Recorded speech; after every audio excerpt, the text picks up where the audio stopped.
Now y is equal to secant inverse of secant x, ठीक है, y is equal to secant inverse of secant x। ये केवल x नहीं होता, अलग अलग जगह पर अलग अलग वैल्यू है, ठीक है ना, आप देख पा रहे हैं ग्राफ से भी।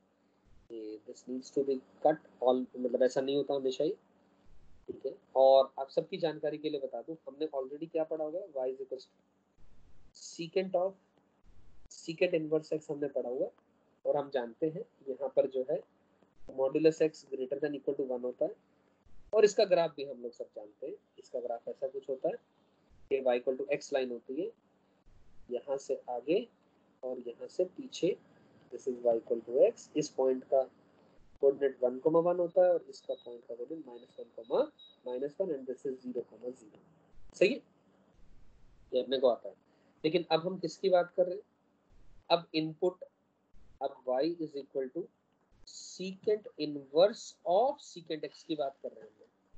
सीकेंट इनवर्स के अंदर में सीकेंट x जा रहा है, अब सीकेंट x 1/cos x होता है। अब जो cos x है वो 0 कब होता है, ऑड मल्टीपल्स ऑफ π/2 पर, यानी x belongs to all real numbers minus का 2n+1 of π/2 such that n belongs to any integer, क्योंकि जहां पर cos 0 होगा वहां पर सीकेंट डिफाइंड नहीं होगा। तो ध्यान से देखें दोस्तों, ये इसकी डोमेन आ गई, 2n-1 ऑफ π/2 लिख दें, 2n+1 ऑफ π/2 लिख दें, एक ही बात है, क्योंकि हम बेसिकली कह रहे हैं ऑड इंटीग्रल मल्टीपल ऑफ π/2 की बात कर रहे हैं, ठीक है।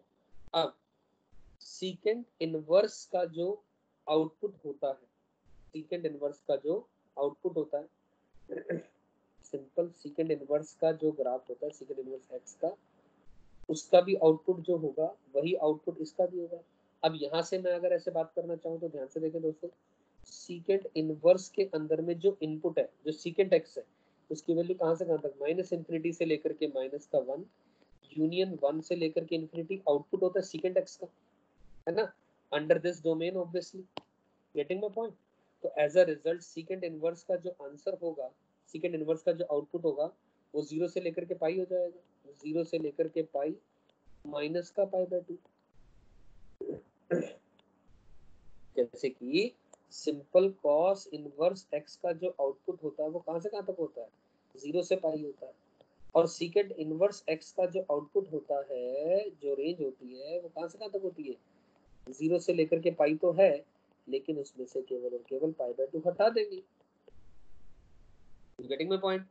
तो बस वही बात मैं यहाँ कर रहा हूँ। तो ध्यान से देखिए, इसका जो ग्राफ है it is same as, just same as cos inverse of cos x। केवल फर्क किस बात का आ रहा है, ओनली डिफरेंसेस कि यहाँ पर हर रियल नंबर पे डिफाइंड नहीं है, all real number -1 of -2n+1 of π/2 such that n belongs to any integer इन वैल्यूज पर, x की इन वैल्यूज पर cos inverse of cos x, sorry secant inverse of secant x का ग्राफ डिफाइंड है। तो ग्राफ हमें याद करने की जरूरत नहीं है, वही का वही ग्राफ चल जाएगा, याद रहेगी वो बात। I am sure this point is fairly clear to all of you.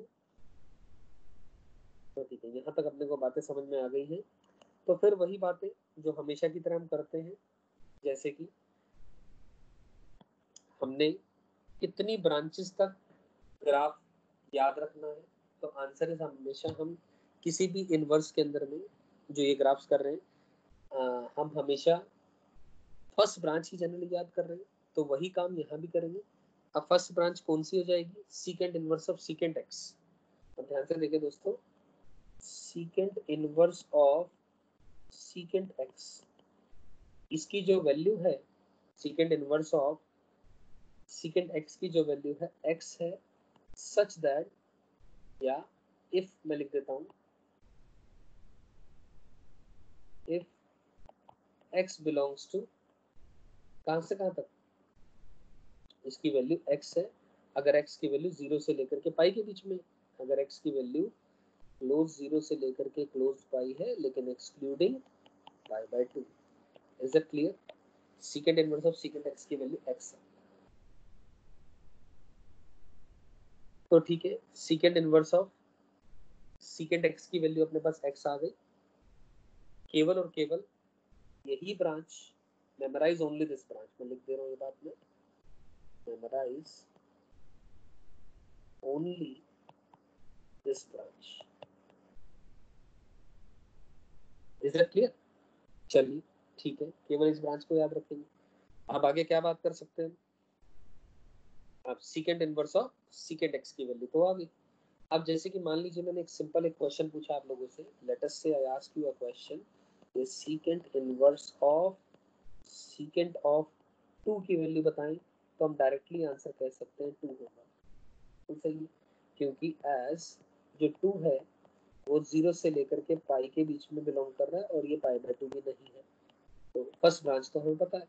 लेकिन अगर मैं क्वेश्चन दूं आप लोगों को, तो मान लीजिए सीकेंड इनवर्स ऑफ सीकेंड ऑफ 7 रख दी मैंने वैल्यू, तो ग्राफिकली तो मैं जा सकता हूँ, ग्राफ से मैं जाऊंगा ग्राफिकली।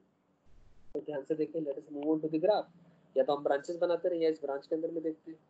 अब पाई से अब 2 पाई तक जो है, 2 पाई की वैल्यू 6 पॉइंट समथिंग होती है, लेकिन we are interested in a value greater than 6, यानी 6 point greater than 6 point something यानी 7।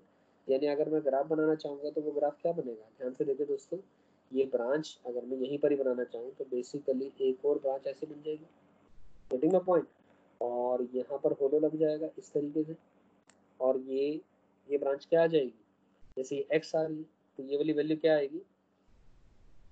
दिस इज x माइनस का 2 पाई, इस ब्रांच का नाम हो जाएगा। स्लोप तो इसकी 1 है, स्लोप 1 माइनस 1 1 माइनस 1 ऐसे चलती जा रही है, x माइनस का 2 पाई। तो